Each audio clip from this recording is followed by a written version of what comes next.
Bueno, esta es la primera parte de la clase 3, que habla sobre el diseño urbano en el espacio público, en la escala micro.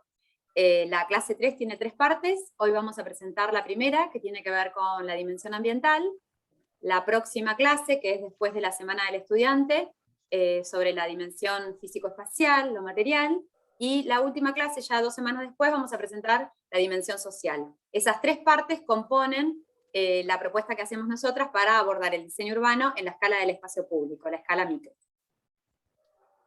La clase tiene 3 partes. Una primera en donde, bueno, volvemos a recuperar esta idea de pensar al diseño urbano desde la escala del espacio público, a qué la llamamos, ¿no? Y la primera aproximación. La segunda parte de la clase pone énfasis en las implicancias que tiene mirar al espacio público desde la dimensión ambiental en términos generales. Y en la última vamos a desarrollar, incluso con algunos ejemplos, distintas estrategias de diseño por distintos condicionantes, factores y recursos ambientales. Como ahí vamos a profundizar un poco más y nos vamos a acercar a algunos ejemplos.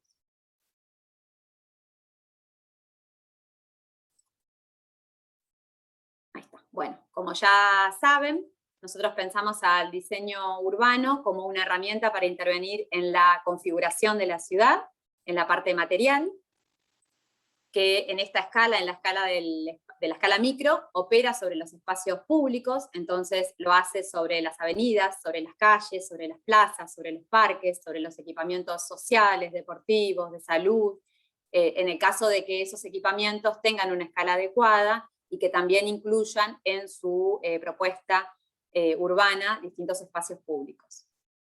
Y se articula con intervenciones en los espacios privados a partir de la regulación de la morfología, de la regulación de la ocupación o de otro tipo de intervenciones que tienen que ver con la renovación edilicia. Es decir, enfatizamos de nuevo esta idea que intervenimos sobre los espacios públicos, pero también intervenimos con la regulación y con otras formas de intervención sobre los espacios privados.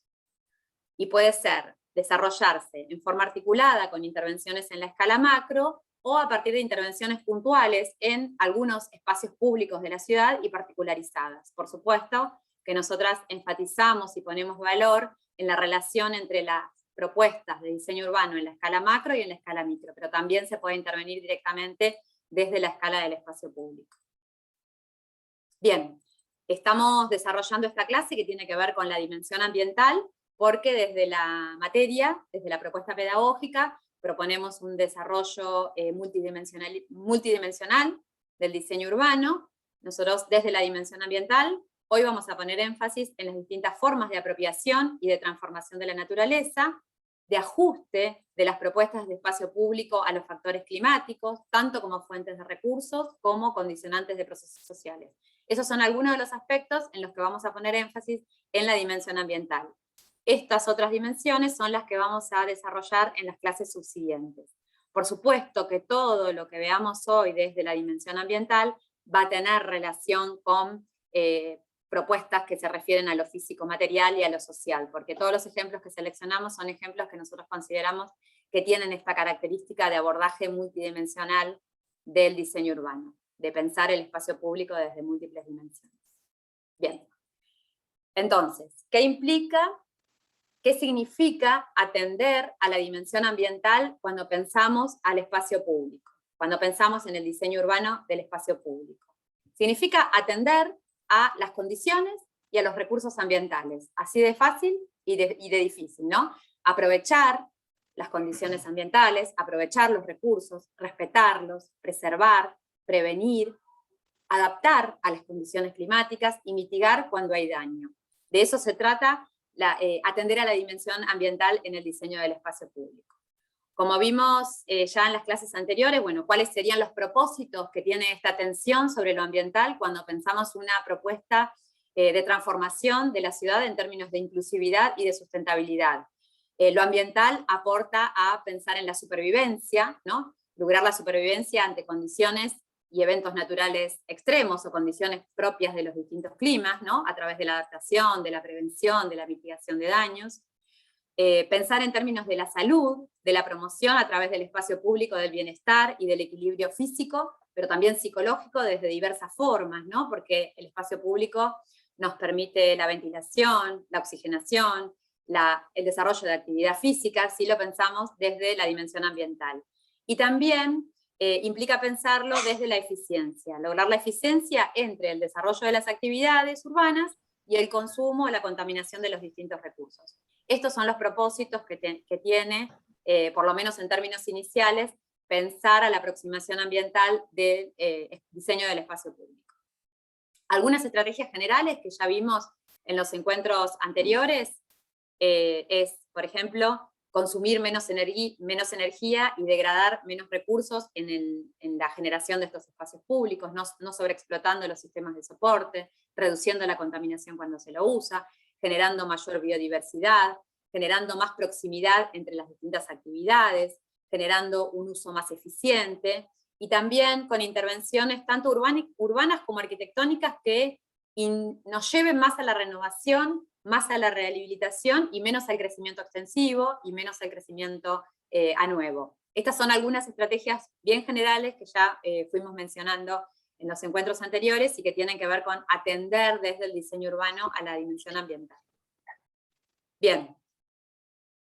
Algunos condicionantes críticos que nosotros planteamos en esta clase atender y sobre los cuales nos vamos a poner énfasis en la clase para poder pensar algunas estrategias sobre estos condicionantes, factores y recursos ambientales son la orientación y el asoleamiento, los climas y los microclimas urbanos, que son de alguna manera factores ambientales, ¿no? La vegetación, el agua, la humedad como recursos y también como condicionantes, el aire y los materiales son distintos condicionantes, factores ambientales y recursos que en las filminas siguientes les vamos a proponer de nuevo pensar por qué son importantes de conocer para la intervención, qué aspectos tenemos que conocer de cada uno de ellos para intervenir, y vamos a recorrer a través de ejemplos algunas estrategias posibles de desarrollar algunas estrategias en distintos proyectos urbanos que es posible que desde una mirada situada puedan servir para sus intervenciones. Bien, empiezo con la primera. La idea de estas filminas que siguen es desarrollar de a pares estos factores, estos recursos ambientales, y ir pensando algunos ejemplos. Me adelanto que los ejemplos que vamos a ver son a modo de fichas de primer acercamiento a cada uno de los casos, y después ustedes tendrán tiempos de acercarse a cada uno de los mismos en función de los intereses que tengan, y bueno, de ejercer esa mirada situada que les estamos proponiendo desde la materia. El primer aspecto es que les proponemos pensar desde lo ambiental, es la orientación, el asoleamiento. ¿Qué función tiene para los espacios públicos? Bueno, nos permiten la iluminación, pensar en el asoleamiento y en la orientación, nos permite pensar en la captación y en la protección de la energía, en estos recursos como fuente de salud y de ventilación. ¿Qué conocimiento tenemos que tener respecto de la orientación y del asoleamiento? Son aspectos que ustedes los conocen bastante bien desde el punto de vista del ejercicio de la práctica en arquitectura, ¿no? En el espacio público tiene mucha relación con eso, pero también tienen aspectos específicos.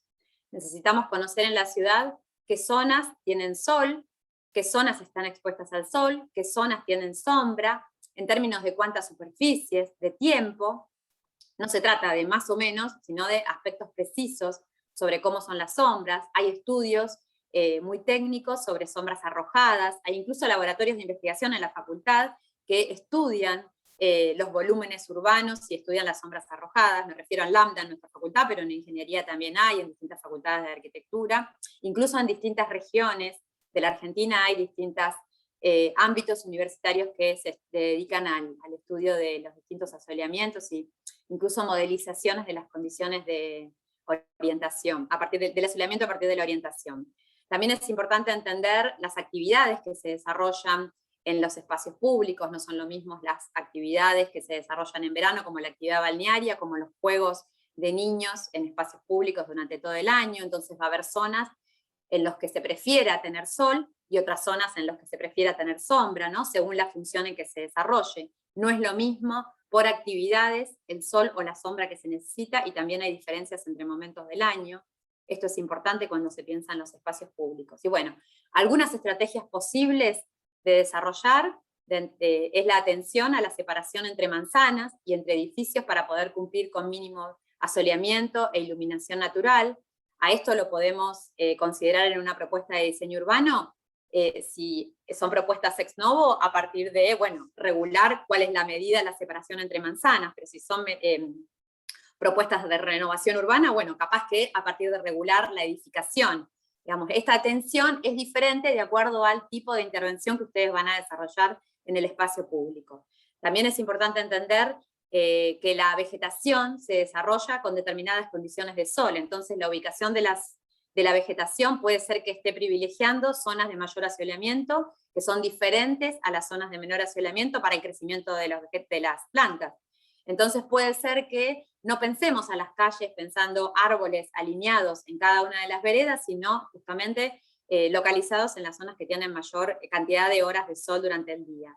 Otra estrategia podría ser localizar los espacios de estancia para quedarse en los sectores que están sombreados durante el verano, generar recorridos en los sectores que están sombreados en los meses más calientes, al revés, en zonas que no son llanuras, evitar la ocupación de las laderas que tienen mayor cantidad de sombra, y en caso de hacerlo, tal vez usar materiales que acumulen calor. Esto lo vemos claramente en la ciudad de La Plata, en donde el giro a casi 45 grados que tiene la traza de la ciudad de La Plata respecto del norte, hace que todas las calles de la ciudad de La Plata en algún momento del día reciban sol. Eso fíjense que es una condición ya desde la escala macro, que está condicionando cómo es el uso y cómo son las características de los espacios públicos en la escala micro. Es muy importante para el diseño urbano la cuestión de la orientación. Otro ejemplo que también es bastante singular en la ocupación esta de las laderas en los sectores montañosos, es el caso de San Martín de los Andes, en donde hay una de las laderas que rodean a la ciudad, en donde casi todo el día, todos los días del año está en sombra esa ladera, y justamente ahí se desarrollan los barrios más pobres de la ciudad. Entonces, sumadas estas cuestiones ambientales, climáticas, físicas y materiales incluso de la población que allí vive, a las condiciones sociales, hace que sea mucho más crítica la situación de la población que allí vive, y fíjense que el diseño urbano está incidiendo también negativamente en esas condiciones de vida de la población. Así que es un factor fundamental, ya lo saben, lo enfatizo desde el punto de vista del diseño urbano. Otro de los temas importantes de atender desde el diseño urbano es, en la escala micro, son los climas, y como ya hemos visto, los microclimas también que se generan en los distintos sectores de la ciudad. ¿Por qué? Porque implican mayor o menor confort urbano. Pueden implicar una sensación de confort en los espacios públicos, el aumento, ¿no? El mayor tiempo que uno permanece en los espacios públicos. Por eso es muy importante considerarlo, y tanto en el sentido de los climas generales que tiene la ciudad, como también la posibilidad de generar microclimas para que los ámbitos dentro de los espacios públicos sean más confortables y nos inviten a quedarnos mucho más tiempo, en los distintos momentos del año, por supuesto. ¿Qué aspectos tenemos que conocer respecto de esta cuestión? Bueno, ¿cuántas horas de sol diaria tienen los espacios públicos? La ciudad en general y cada una de las partes de la ciudad. ¿Qué nubosidad tiene en términos generales y relativo por estaciones? Sabrán ustedes que hay ciudades que son más propensas, que tienen más días nublados durante el año, hay ciudades que están nubladas todo el año, y hay ciudades más como la nuestra que tienen un equilibrio entre estaciones más o menos nubladas y otras más despejadas. Por ejemplo, Medellín, que es una de las ciudades que vamos a ver hoy, la mayor parte de días del año está nublada. Lima igual. Bueno, entonces esas condiciones son fundamentales de conocer cuando vamos a abordar el diseño de los espacios públicos. No va a ser lo mismo en función de esas características. De la misma manera, conocer las precipitaciones, la velocidad del aire, la temperatura y la humedad que tiene el aire, ¿no? Cómo se distribuyen las temperaturas en términos de horizontalidad, pero también de verticalidad. Cómo los elementos construidos pueden modificar estas condiciones, estos factores naturales. Por ejemplo, muchas veces la localización o la forma en que se distribuye la ocupación urbana hace que se generen túneles de viento que hacen insoportable el uso de los espacios públicos. Entonces acá también de nuevo las simulaciones y las modelizaciones en función de esos factores climáticos diferenciales son fundamentales. Acá vamos a necesitar seguramente de especialistas en estos temas, incluso hasta de otras profesiones, y acá de nuevo valoramos el trabajo interdisciplinario entre distintas especialidades, incluso de la arquitectura y el urbanismo. Nunca trabajamos solos y solas cuando estamos pensando el diseño del espacio público. Y bueno, algunas estrategias para poder abordar estos factores, estos condicionantes y recursos ambientales vinculados al clima, bueno, desarrollar diferentes microclimas en función de las diversas actividades, lo que decía recién, no es lo mismo la actividad balnearia que los espacios de juegos de niños, pensar en condiciones de controlar, de lograr el confort hidrotérmico en términos naturales, por ejemplo, aumentando las superficies absorbentes para que en los climas secos después se evaporen humedad. Ustedes saben que un piso de hormigón no evapora humedad, pero sí una superficie verde. Entonces, si estamos en espacios que necesitan de determinada humedad relativa para poder desarrollar las actividades urbanas, bueno, capaz que hay que pensar en cómo es un balance entre superficies verdes o permeables y superficies menos permeables, como los suelos de hormigón. También se puede pensar en generar islas de calor en zonas frías, a partir de morfologías o de materiales que se lo posibiliten, por ejemplo, no abriendo, no separando mucho las edificaciones, generando morfologías urbanas que permitan la entrada de radiación solar y que eviten que los vientos predominantes atraviesen a los espacios públicos, generando brisas y el control del sol directo en los sectores en donde hay mucho climas calientes, generando espacios y corredores de sombra en complemento con los corredores soleados, porque hay climas que tienen veranos muy cálidos, pero también inviernos muy fríos como los nuestros, entonces necesitamos pensar en el espacio público que se usa durante los distintos meses del año. En fin, estamos hablando de pensar clima, pensar la orientación en forma también situada a cada uno de los lugares. Acá, 2 o 3 ejemplos vinculados a este tema. Son ejemplos en donde nosotros valoramos, como decíamos hoy, que son intervenciones integrales, las rescatamos un cachito de cada una, un poquito, un tema de cada uno de los casos, para poder hablar de esto, pero si ustedes después profundizan van a ver que las distintas dimensiones están consideradas en estas intervenciones. En este caso es el Parque Central de Mendoza, es un espacio público, queda acá, esta es una foto de Google Earth, es un parque de 2 hectáreas, que se construyó sobre un espacio ferroviario que estaba desafectado de ese uso, que estuvo abandonado durante mucho tiempo. Fíjense que acá hay una instalación ferroviaria, está atravesado, en realidad la propuesta propone un atravesamiento de una vía principal, pero está rodeado y cerca del centro de la ciudad de Mendoza.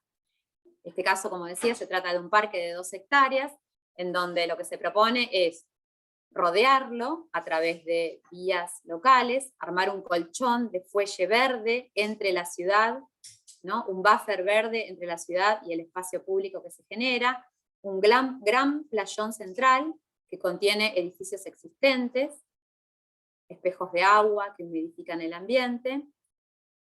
En este caso lo traemos porque reconocemos que tiene un gran valor ambiental, porque se reconvierten espacios ferroviarios, no se crea un espacio público expandiendo la ciudad, sino un espacio público en un sector que no tenía uso, se reconocen estructuras ferroviarias y se las adapta para este nuevo uso público, y también lo traemos por el valor que tiene por la gestión del agua. Ustedes saben que Mendoza es una ciudad extremadamente seca, extremadamente caliente en verano, y muy fría en invierno, también extremadamente fría en invierno.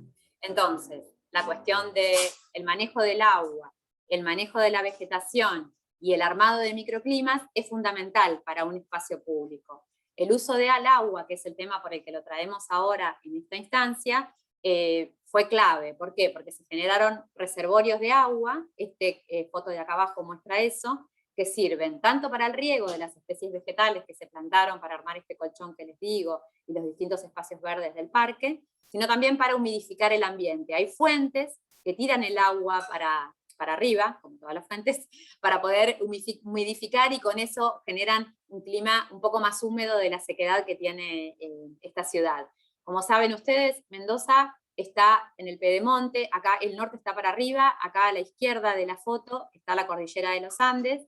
El viento sonda, saben que en varias estaciones del año, en esta época, y bueno, hasta diciembre, baja el viento sonda, viento muy seco en este sentido. Por suerte a la forma urbana la agarra en el sentido más corto, y bueno, esos vientos son parte de lo que a lo que tenía que atender este parque, y bueno, lo hace un poco con el control de la humedad, con la generación de ámbitos húmedos, con el tema de la gestión del agua, con los árboles puestos también para generar cordones que protejan del viento.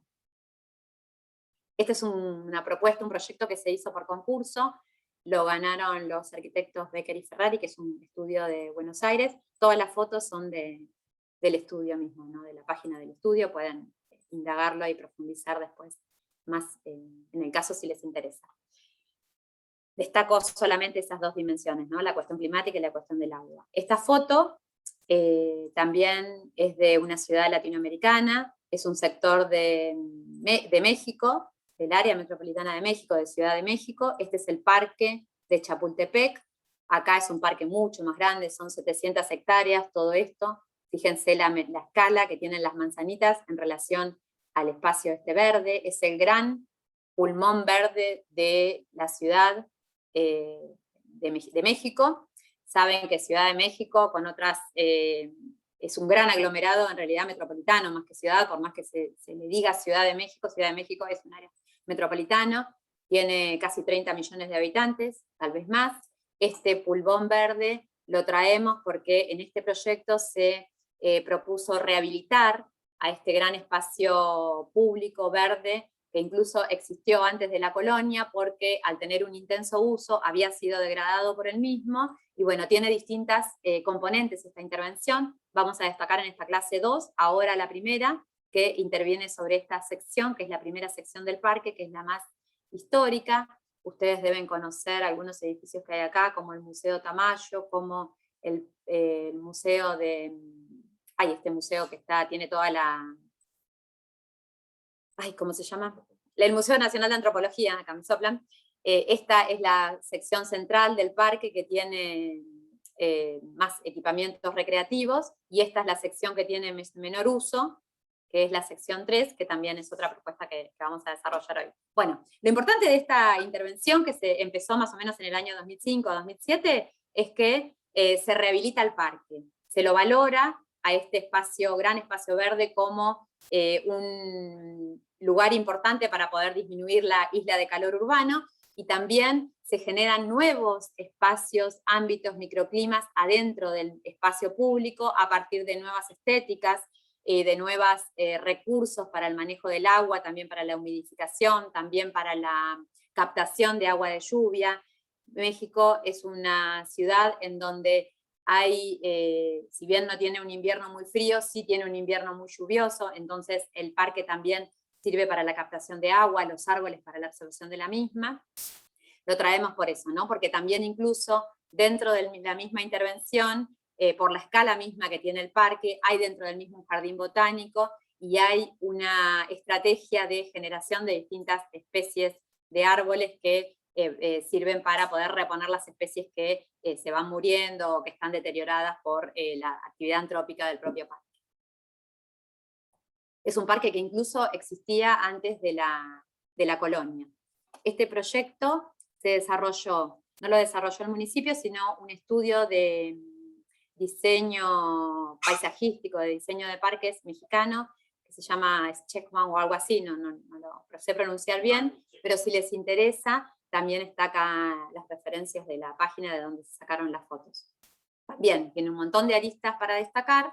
Acá solamente destacamos en primer término esta cuestión que habla de los diferentes climas y microclimas y la importancia de este gran espacio verde para incidir sobre el calor urbano. El otro de los temas que nos interesa destacar como un recurso ambiental es el tema de la vegetación, que en términos de diseño urbano es importante porque permite absorber el dióxido de carbono a partir de la energía solar, permite absorber la contaminación de las ciudades, estos valores que destacábamos recién en Chapultepec, permiten conformar barreras frente al viento, como veíamos recién también en el caso de Mendoza. También son pantallas acústicas, si ustedes se meten incluso en el mismo Bosque de la Plata, van a ver que muchos de los ruidos que están afuera son permeados por esas estructuras arbóreas, entonces son bien distintos. Nos permiten generar ámbitos de sombra, que implican muchas veces ámbitos de reunión. También permiten desarrollar hábitats para el desarrollo de la fauna nativa. No solamente los árboles son importantes por los aspectos vinculados a la belleza estética, a todas estas cuestiones vinculadas a la contaminación, sino también porque aún permiten aumentar el aumento de la cantidad de árboles, de espacios verdes en la ciudad, la posibilidad de la biodiversidad urbana. Bueno, esto también lo vamos a desarrollar después. También permiten espacios de juego, desde el punto de vista visual y de la psicología, contribuyen a la disminución del estrés, también aportan a la calidad visual, como decía recién, urbana, y también sirven en muchos casos son utilizadas como elementos de bioremediación o de disminución de la contaminación en determinadas situaciones críticas de contaminación urbana. Ahora después vamos a desarrollar también algunos ejemplos que trabajan que aprovechan el potencial que tienen los árboles como recursos para la bioremediación. Bueno, ¿qué conocimiento necesitamos tener de los árboles para poder intervenir sobre los mismos? ¿A dónde tenemos áreas verdes en la ciudad? Conformar mapas de áreas verdes, conocer si esas áreas verdes permiten conformar corredores biológicos en donde las distintas especies animales puedan habitar y movilizarse dentro de la ciudad.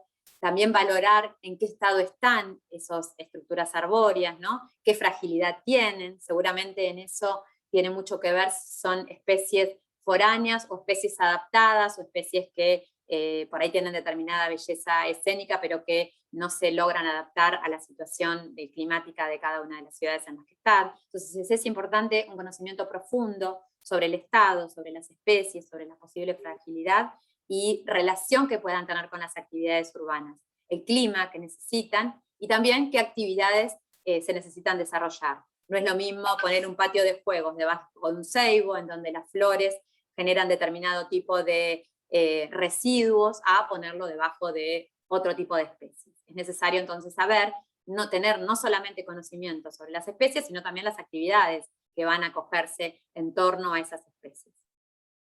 Y bueno, algunas estrategias que después las vamos a desarrollar y que también se vieron en los ejemplos anteriores. Bueno, una propuesta interesante, muy importante, fundamentalmente si pensamos en términos de espacios verdes, de espacios forestales dentro de la ciudad, es producir localmente los árboles que luego se van a plantar en la ciudad. ¿Por qué? Porque los árboles hay que plantarlos todo el tiempo. Las especies se deterioran por las tormentas, las especies se mueren por procesos naturales, pasan accidentes, bueno, todo el tiempo se necesitan de nuevas especies. Entonces la producción local de especies en viveros, en jardines botánicos, es un recurso fundamental, importantísimo para los municipios, para las universidades, para poder abordar integralmente y desde la gestión el tema de la vegetación en los espacios públicos.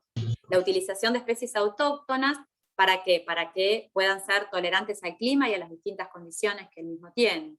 Otro de los recursos puede ser utilizar pantallas vegetales para reducir el viento. Ya esto, un recurso directamente de diseño como el que veíamos en Mendoza. El uso de árboles con hojas caducas en los climas como el nuestro, en donde hay situaciones muy diferentes entre estaciones. Nosotros no necesitamos en el espacio público, por lo menos en términos generales, de sombra en invierno. Todo lo contrario, todos queremos cruzarnos a la vereda que está soleada en invierno, o por lo menos en determinadas horas del día. Entonces, pensar en la utilización de especies de este tipo también puede ser un recurso importante a considerar en la vegetación. Otra estrategia puede ser localizar la vegetación en los sectores de las calles que tienen mejor asoleamiento, esto ya lo dije hace un ratito, revertir la pérdida de los espacios vegetados, estando todo el tiempo en la gestión de los espacios verdes, ¿no? Incluso teniendo, esto es importante desde el punto de vista de la gestión, teniendo ámbitos en los municipios en donde se gestionen los espacios verdes, en donde haya áreas de ecología urbana o áreas de espacios verdes con gente pensándolos y haciendo un seguimiento sistemático de los mismos, no solamente desde el punto de vista del diseño espacial, sino también desde estos puntos que se vienen destacando. Bueno, el segundo de los componentes, para los cuales después vamos a pensar otras estrategias, es la cuestión del agua y la humedad, como recursos y como condicionantes. ¿Qué función tiene el agua cuando pensamos el espacio público? Primero, como recurso para el consumo, ¿no? Necesitamos tener agua en el espacio público para tomar, para el desarrollo mismo de la vida. Pero también porque implica tener agua tener un confort respecto de la humedad, tanto sea para secar los espacios públicos como para dotarlos de humedad. También por la belleza que pueden incorporar, tener un curso de agua, un espejo de agua en un espacio público. Y por lo que decía hoy también, por las propiedades que tiene también el agua para remediar, para mejorar la situación de contaminación de algunos recursos, por ejemplo, la misma agua o el suelo. ¿Qué conocimiento necesitamos tener respecto del agua? Bueno, ¿qué dinámicas tienen si hablamos de cursos de agua, si hablamos de espejos de agua? ¿Cuál es el balance hidrológico? ¿Qué se pierde y qué se llena con las lluvias? ¿No? ¿Cuánto se pierde? ¿Cuánto se carga? ¿Cuál es el balance de humedad que tenemos en el ambiente? ¿Cuáles son las escorrentías naturales, que habría que tratar de no modificarlas, ¿no? Porque siempre vuelven, esas formas naturales aparecen, por más que las tapemos con hormigón, con calles, con ciudad. ¿Cuánto del suelo de nuestras ciudades está impermeabilizado? La impermeabilización del suelo no tiene que relacionarse directamente con la densidad, porque a veces tenemos ciudades construidas en planta baja, pero que están todas embaldosadas. Entonces, es importante también, como un indicador de conocimiento de la ciudad, saber cuánto de las ciudades están impermeabilizadas. Fíjense que este es un tema que surgió en el 2013 con las inundaciones en La Plata y después es como que se olvidó.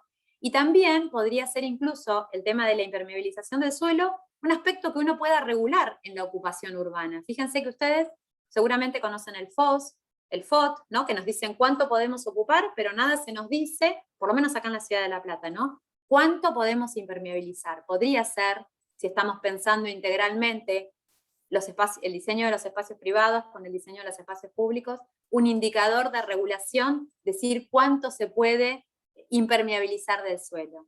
Bueno, otra cuestión que necesitamos conocer es cuánto llueve, cuándo llueve, con qué intervalos, ¿no? Nosotros no tenemos acá en La Plata, en nuestra región, temporadas de lluvia, pero hay muchas ciudades que tienen temporadas de lluvias, como Medellín, como Ciudad de México. Entonces es importante conocerlas, porque el uso de los espacios públicos se desarrolla por ahí en 3 o 4 o 6 meses en donde llueve todos los días. Entonces, desde los materiales que utilicemos, desde las coberturas, es importante conocer. Por eso es que estos aspectos se necesitan conocer con precisión. De nuevo, la mirada situada antes de la intervención y después de la intervención. ¿Qué zonas se inundan? Porque sean bajas o porque estén debajo, o porque sus superficies cercanas estén impermeabilizadas. ¿Cuál es el nivel de la napa freática? Porque muchas veces los niveles de las napas freáticas implican inundaciones, aunque no tengamos lluvias. Entonces, napas muy elevadas son riesgos también para los espacios públicos, incluso para el mismo mantenimiento. ¿Qué actividades vamos a desarrollar? Hay actividades que necesitan agua o que se bancan tener agua durante su desarrollo y otras que no. Entonces, de nuevo, son importantes de considerar. Algunas estrategias para manejar el agua y la humedad relativa. Generar brisas, ¿no? Capaz que sí, generando túneles de viento entre las construcciones para poder secar el ambiente, ¿no? Otra estrategia podría ser generar al revés, láminas de agua, fuentes y saltos de agua para propiciar la evapotranspiración natural, como veíamos recién en Mendoza, ante situaciones de climas muy secos, ¿no? Generar ámbitos de retención de agua y absorción de agua ante eventos de lluvia extraordinarios. Esto también es un tema que se habló mucho después de las inundaciones de La Plata y que incluso llevó a generar reservorios de agua en algunos espacios verdes viales de gran tamaño, como la Avenida 32. Pensar esos reservorios de agua también como recursos paisajísticos dentro de los espacios públicos, no solamente como obras de infraestructura, privilegiar la permeabilidad de los terrenos para que puedan recargarse los acuíferos subterráneos, porque esos acuíferos subterráneos son después los que alimentan el agua para el consumo humano, y también porque esos acuíferos subterráneos o la propia humedad que tienen los espacios parquizados es la que da humedad y permite mantener a incluso los mismos espacios parquizados. Prohibir usos y edificaciones que sean incompatibles con la inundación. Todo esto es lo que se viene hablando, ¿no? Ver cómo es el espacio construido para poder pensar en el espacio abierto e incluso en el espacio verde abierto. Algunas estrategias y recursos para pensar el tratamiento del agua y la humedad en el espacio público. De nuevo, una foto para situarnos. Esta es la ciudad de Medellín, también área metropolitana, mucho más chica que la nuestra, muchísimo más chica que la de Ciudad de México, pero la traigo por tres ejemplos en verdad vamos a ver hoy. Uno es el caso de Moravia, que es queda por acá, el Morro de Moravia, es un barrio que se urbanizó, que tenía un espacio muy contaminado y que a través del tratamiento de la vegetación se tendió a la remediación de ese espacio contaminado. Y el otro de los casos que traigo de Medellín es todo un sistema de espacios verdes en torno a viales y cañadas. Acá en Medellín hay un montón de cursos de agua que tienen que ver con esta estructura de valle, no sé si saben, bueno, pero es un valle en torno a la cordillera central de los Andes. La ciudad de Medellín se desarrolla sobre este valle y como muchas ciudades situadas en estas condiciones entre montañas, también tiene como problema la cuestión de la difícil ventilación.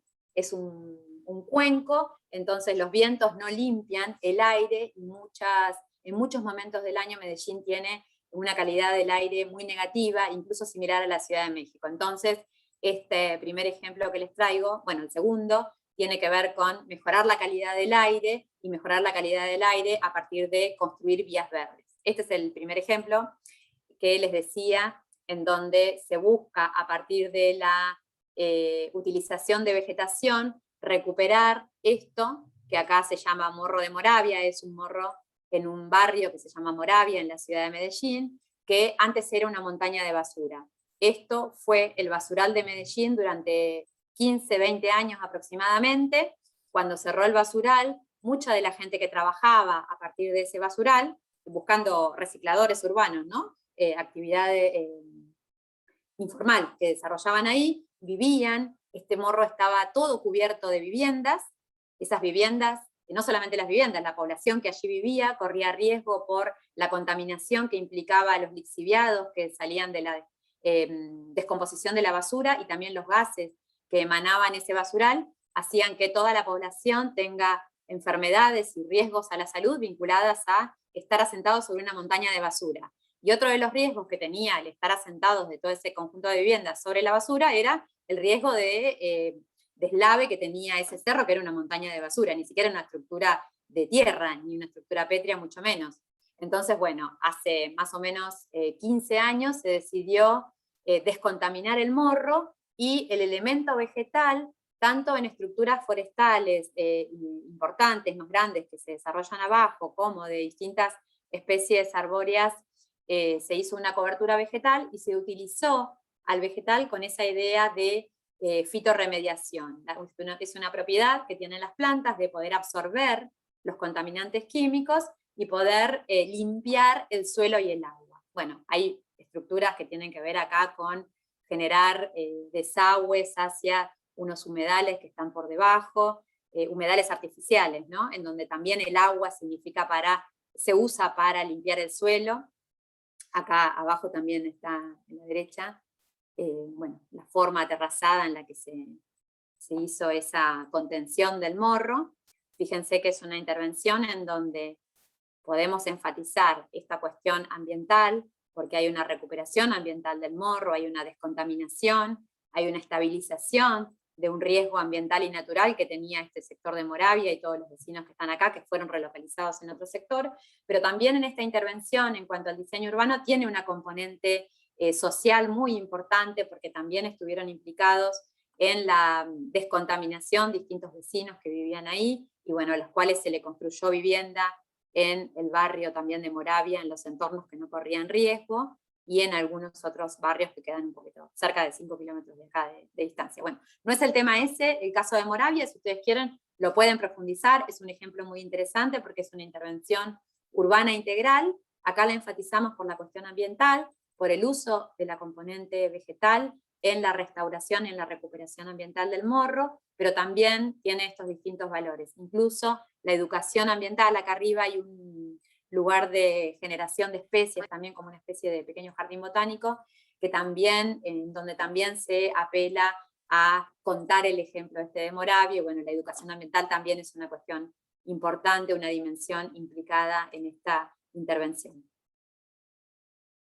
Por supuesto, como todas las intervenciones, tiene un montón de puntos todavía sin saldar, pero es una intervención concreta y concretada, que también creo que es importante entender en este caso, que forma parte de un conjunto de intervenciones urbanas que viene desarrollando el municipio de Medellín en toda la ciudad, en donde la intervención en estos barrios críticos es una estrategia del planeamiento urbano de toda la ciudad, en donde el mejoramiento de los espacios verdes, el aumento de los espacios verdes también es una estrategia a nivel de ciudad, y bueno, esta es una intervención particular, o sea, va de la mano de un conjunto de intervenciones en la ciudad con las cuales hace sinergia y se articula esta intervención particular que detallamos hoy. Lo digo también por si a alguno le interesa buscar el caso y todo el contexto del caso, que nosotros acá lo traemos con una lupita. Este es otro de los aspectos de esa intervención más integral de Medellín, que es la generación de estos corredores verdes que le decía, en torno a los cursos de agua, ¿no? Y a las calles principales. Se eligieron los sectores de ciudad que tenían menor dotación de espacios verdes.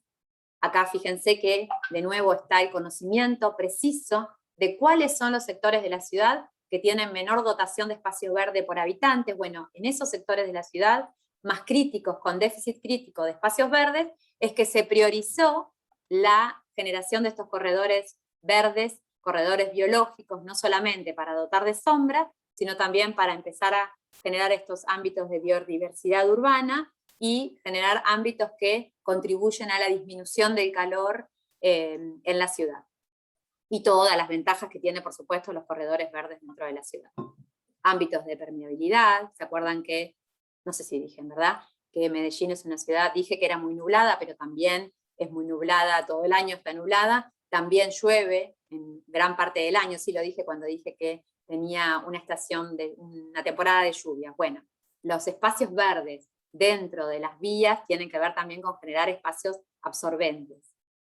Y fíjense cómo se van cruzando las estrategias que destacaban los dos casos del principio con estas que destaco ahora. Enfatizo de nuevo esta idea de que son todas los casos que traemos intervenciones integradoras y las vamos destacando por algunos aspectos. Volvemos al caso del bosque de Chapultepec.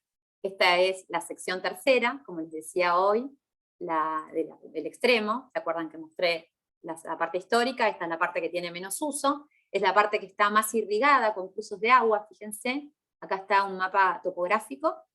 Esta es la hidrografía natural de ese sector. Bueno, la sobreutilización de este gran espacio verde metropolitano, la mala gestión de estos recursos hídricos hizo que se modificaran estas condiciones hidráulicas naturales, y esas modificaciones naturales hizo que cuando llueva se erosionen los suelos, porque el agua no seguía los cursos naturales, los cuencos naturales, sino que arrasaba con todo el suelo que encontraba encima. Entonces eso hizo que desaparezca mucho de la vegetación que tenía el parque, e incluso se pierda la capacidad de absorber del suelo. Y eso para México, que es una ciudad en donde el recurso, agua es muy crítico, es muy difícil conseguir agua en la Ciudad de México, sea una picardía para semejante espacio verde público a nivel metropolitano. Entonces acá la intervención la traemos por esto. ¿Por qué? Porque es posible restaurar cursos de agua degradados en los cuales se modificó el curso natural, se modificó la permeabilidad del suelo, y la restauración tuvo que ver con recomponer las formas propiamente dichas, con la intervención a partir de vegetación que retardaba el escurrimiento del agua. Y bueno, también esto posibilitó reutilizar este ámbito del Parque de Chapultepec también como un espacio verde importante, no solamente por el uso público, sino también por el gran servicio ambiental que presta a todo el área metropolitana. Bien, dígame si está largo, ¿no? Pero es como que cada uno de los ejemplos tiene un montón de aristas posibles de destacar. Otro ejemplo vinculado al tratamiento del agua y a la posibilidad de la misma agua a través de formas ecológicas, por decirle de alguna manera, de que no son procesos químicos, la gestión esa misma del agua hace que se descontamine.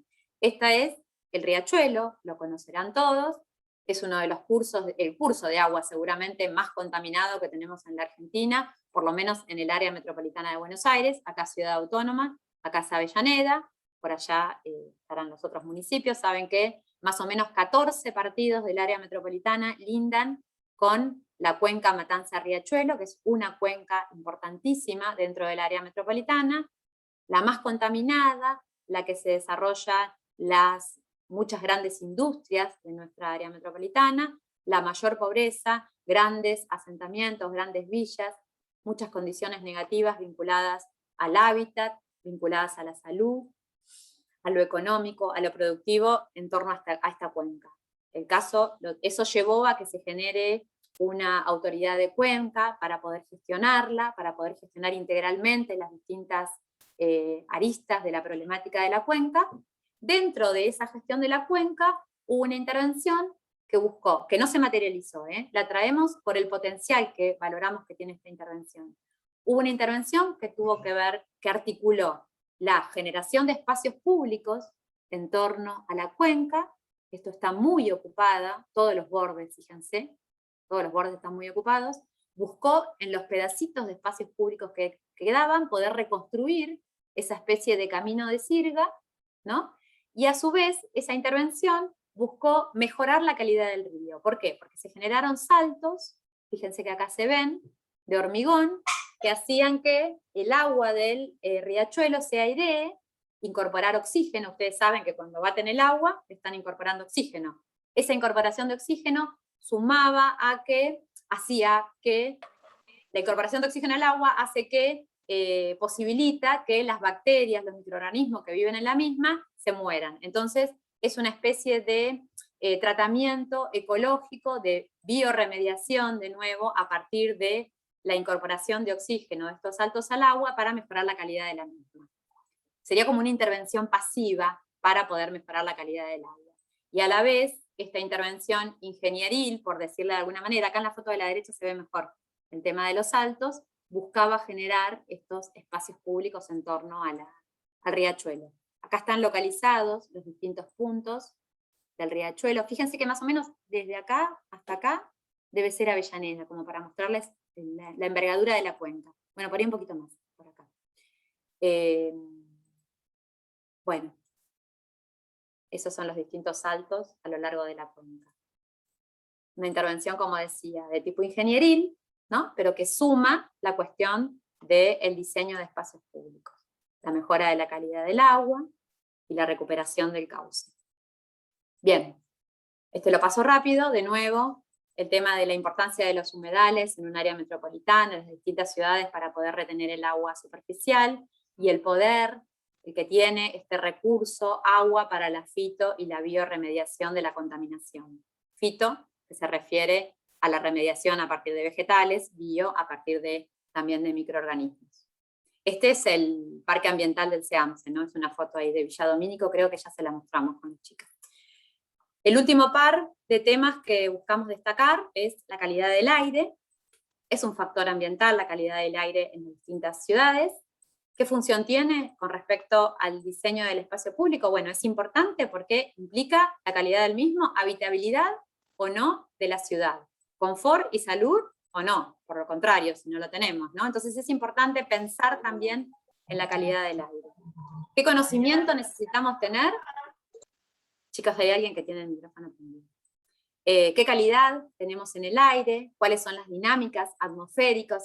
Esto que hablábamos de Ciudad de México, de Medellín, de estas ciudades más o menos ventiladas. Esas dinámicas atmosféricas son fundamentales de conocer para poder intervenir diferencialmente.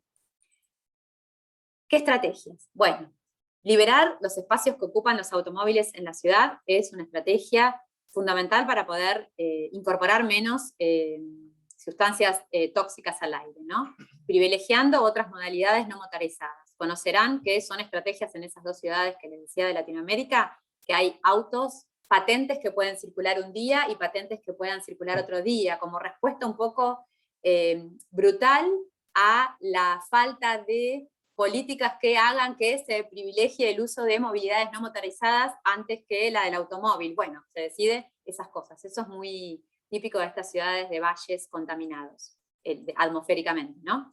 Las restricciones diferenciales al tránsito de vehículos, esto que decía, aumentar las superficies permeables, arborizadas y la biodiversidad contribuye a mejorar la calidad del aire. configurar redes verdes es el ejemplo que veíamos recién de Medellín. Y el otro de los temas que nos interesa abordar, porque contribuye a lo ambiental, es la utilización de materiales. ¿Por qué? Porque los materiales también implican confort urbano. ¿Por qué? Porque, bueno, ¿qué conocimiento es importante de tener? ¿Qué origen tienen los materiales? ¿Qué adecuación tienen los materiales al clima y al paisaje? ¿No? Los colores que tengan los materiales a veces tienen una amalgama mucho mejor con los colores del propio paisaje, también es importante desde ese punto de vista conocer.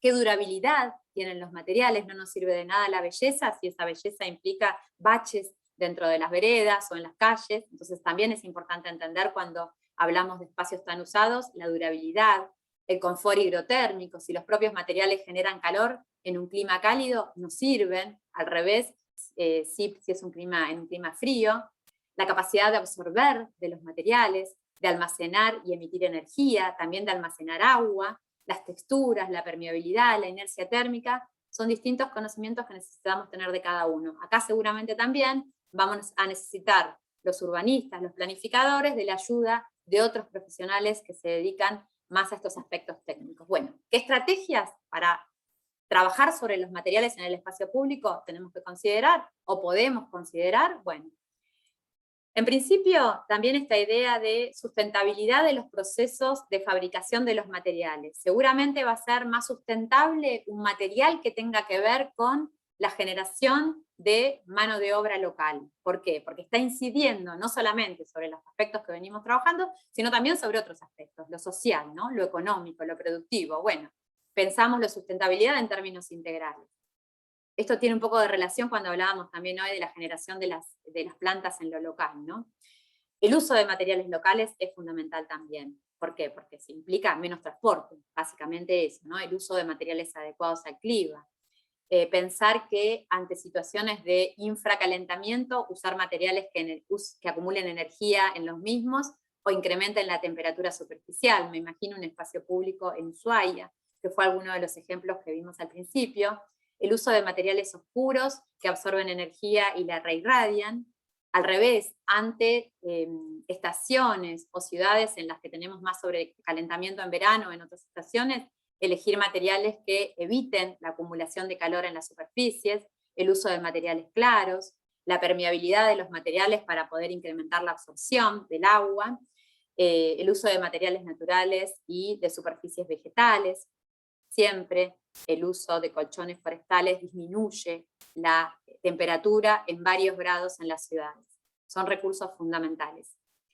Una medición que está buena hacer en esta época del año es ir con un termómetro en la misma hora del día al bosque y, no sé, al centro, a Plaza San Martín, a 7:48. Fíjense ahí rápidamente qué diferencia, qué incidencia tiene la vegetación en esto. Y no es más que eso, es la vegetación, el agua, la concentración de esos ámbitos, incluso la ventilación. Lo podemos comprobar bien fácil, ¿no? Los ejemplos, de nuevo, los últimos dos, y con esto cerramos. A este seguramente lo conocen también.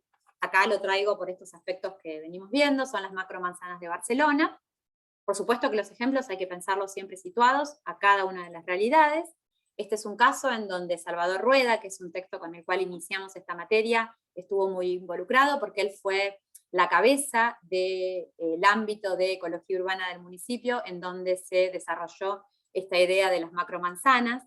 Una macromanzana es esto, un módulo de 3x3 manzanas, 4x4 en algunos casos, ¿no? Son módulos de 400 metros por 400, así es, 3 manzanas por 3 manzanas, que son más o menos 16 hectáreas, en donde en su interior se redefinen las funciones de la ciudad, se controla, se limita el tránsito a partir de la generación de bucles. Todo auto que entra a esta unidad sale por defecto, un auto que entra por acá no puede atravesar, se definen cuáles son las calles por las que se atraviesa, por las que pasa el tránsito pasante. Toda persona que entra, así como entró, salió. Ese sistema vial mínimo es un sistema que se plantea como replicable a los distintos sectores de la ciudad, y esto implica al interior de este módulo poder generar espacios públicos con muchos ámbitos de estancos de estancia como este, redefinir el tránsito al interior de las calles, en donde hay espacios más amplios para la bicicleta, ¿no? El monopatín en este caso, para lo peatonal, para la estancia, en función de que se redefine el tránsito. También adentro de estas unidades es que se mejora, por supuesto, la calidad del agua, porque disminuye el tránsito vehicular, se reforestan los ámbitos interiores, se está pensando todo el tiempo en la gestión de los espacios verdes, y también hay una vida muy intensa a partir de esta gran generación de espacios públicos en donde lo verde es muy importante.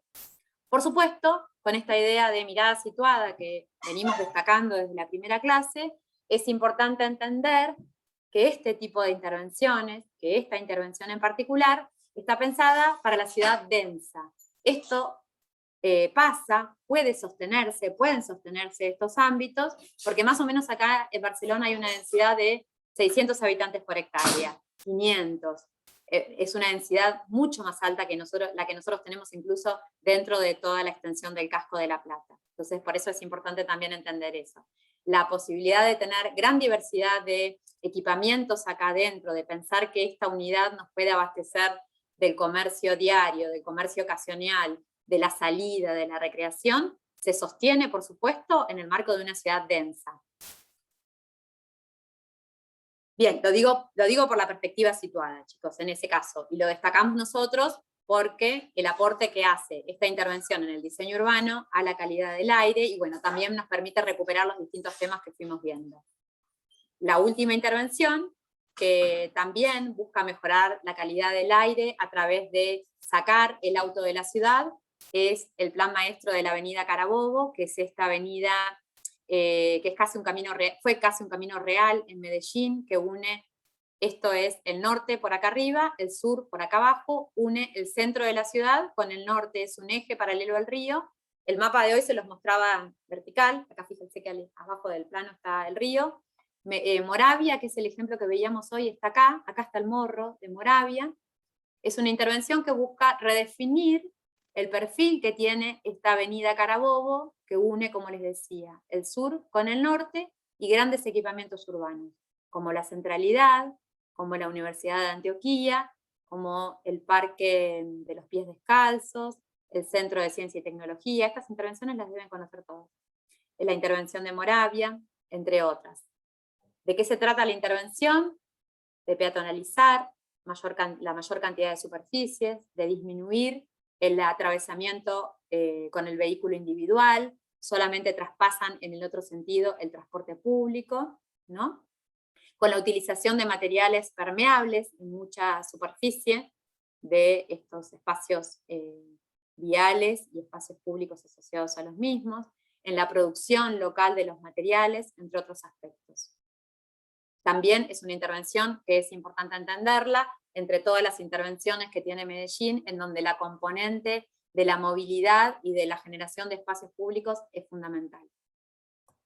Bien, acá termino.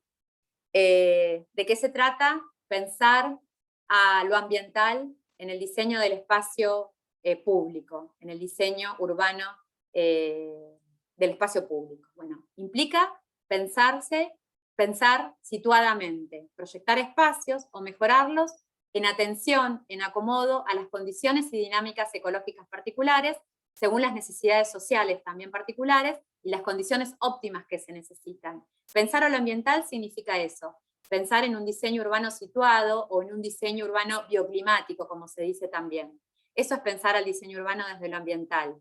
Y no pensar en dicotomías, no pensar si viento sí, si viento no, si humidifico o si seco. Pensar en función de las actividades, de las necesidades diferenciales que tenemos para nuestras distintas actividades, para los distintos colectivos sociales, para las distintas situaciones, incluso a lo largo del año. Evitar las dicotomías también tiene que ver con pensar el diseño urbano en forma situada. Evitemos la homogeneización, evitemos la transpolación de ejemplos.